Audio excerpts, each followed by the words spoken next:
Olá, tudo bem? Eu sou Priscila Tardem, sou advogada e no vídeo de hoje eu venho falar sobre o seguinte tema: como receber os atrasados sem mandar prender o pai que não está pagando a pensão do filho. É muito comum as mães precisarem receber o dinheiro da pensão que não está sendo paga pelo pai, mas, por outro lado, terem pena de entrar com uma ação judicial pedindo para prender aquele pai que não paga os alimentos. A gente sabe que a dívida de alimentos é passível de prisão. Essa prisão é uma pena? Não, não é uma pena. Essa prisão é um modo coercitivo de você convencer o pai a pagar a pensão. É mais ou menos assim que funciona. Então, você não é obrigada a utilizar o rito que vai pedir a prisão daquele devedor de alimentos. Existe outra forma de você executar os alimentos que estão em atraso sem pedir a prisão do pai.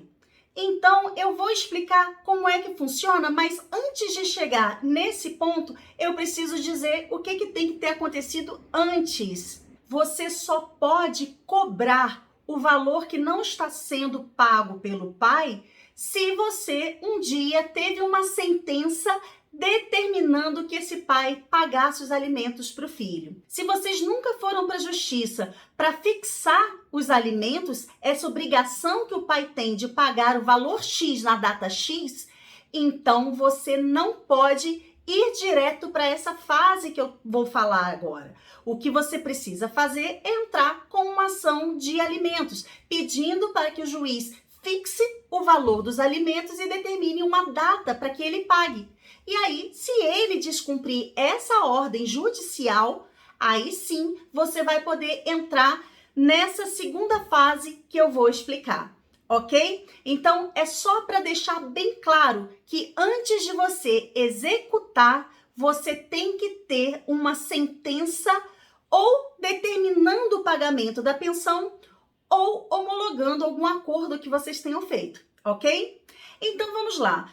O pai sabe da obrigação dele, ele sabe quanto que ele tem que pagar, ele sabe quando que ele teria que ter pago, só que ele não pagou. A gente sabe que o devedor de alimentos pode ser preso, mas essa não é a sua intenção.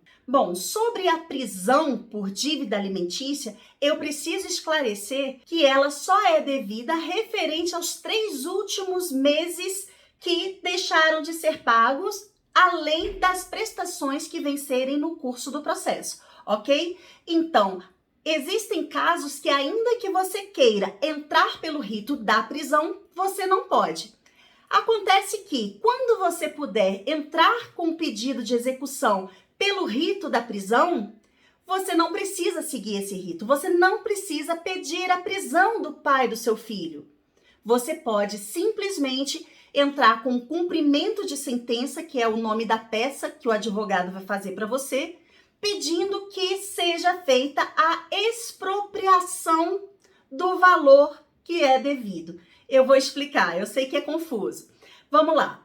Quando a gente usa o rito da expropriação, a gente vai lá no patrimônio do devedor e pega o valor que está sendo devido. Então, vamos supor que esse pai tenha uma conta bancária. Então, o juiz vai fazer uma busca nessas contas bancárias e, se ele conseguir levantar alguma quantia, ele pode utilizar isso para te pagar. Agora, vamos supor que o pai não tenha dinheiro vivo, mas ele tem um carro. Então, a gente vai lá e vai tirar o carro dele, vai mandar vender e vai ficar com dinheiro. É assim que funciona, ok? A diferença é que, quando você utiliza o rito da prisão, você tem vários benefícios que o rito da expropriação não te oferece, que é justamente esse meio de convencer o pai a pagar, ou então ele vai para a cadeia. E acredite, isso é muito eficaz. É muito mais fácil você receber o valor que é devido pelo rito da prisão do que pelo rito da expropriação.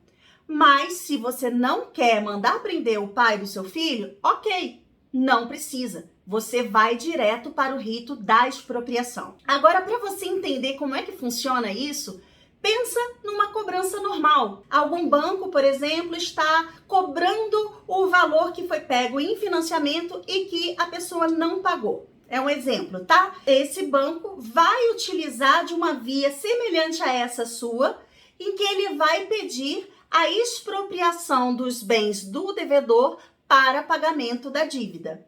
Então, a lógica é essa. Só que o seu filho, como é credor de alimentos e a dívida alimentícia tem um valor muito mais forte para a lei, porque entende-se que a pessoa precisa desse dinheiro para sobreviver, a lei permite uma série de vantagens para o credor de alimentos que um banco, por exemplo, não teria. Já ouviu falar naquela história de bem de família? Ah, eu só tenho essa casa, eu moro aqui, é meu único patrimônio, então ninguém vai poder tirar essa casa de mim para pagar dívida. Ó, não é assim que funciona.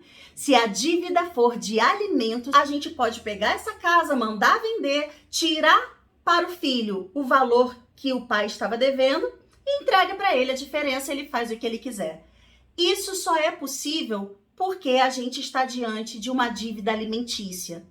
Então, não confunda aquilo que você sabe sobre uma cobrança normal com o que pode e o que não pode dentro de um processo de alimentos, quando a gente está diante de uma execução de dívida alimentícia. Vou dar outro exemplo. O salário também é, por lei, considerado impenhorável. Então, em regra, o banco que está cobrando essa dívida que alguém não pagou, ele não vai poder ir lá no salário do devedor e tirar uma parte para pagamento dessa dívida. Mas você, como credor de alimentos, você pode pedir isso. E eu não estou falando daquele valor mensal que já é debitado e vem para sua conta por intermédio do próprio empregador, que nem passa o dinheiro para ele e já encaminha para você. Você pode, numa situação assim, acrescer a essa obrigação um valor mensal para poder quitar uma dívida antiga. Então, observe que você tem outros mecanismos. Priscila, é fácil? Não, não é. Existem pessoas que não têm bens. Aí, quando é assim, a gente não tem muito o que fazer. Agora, existem pessoas que escondem os bens. Nesse caso, a gente tem alguma coisa para fazer. E existem pessoas que simplesmente vão se deparar com aquela cobrança, vão se assustar e vão pagar logo para poder se verem livres de uma ação judicial. Então pode valer a pena sim você promover a execução do seu crédito alimentício pela via da expropriação. E você não é obrigada a utilizar a via da prisão se você não quiser, ok? Eu espero que eu tenha deixado o assunto claro e que isso seja útil para você na sua vida. Se você gostou do vídeo, por favor, deixe um like para o YouTube saber que o conteúdo é relevante e assim ele vai levar para outras pessoas. E se você ainda não for inscrito no canal, eu te convido a se inscrever, porque aqui eu posto pelo menos 2 vídeos por semana, sempre explicando assuntos cotidianos à luz do direito, principalmente direito de família. Mas eu navego por outras áreas do direito também. Fique por aqui comigo e a gente se vê na próxima. Até lá!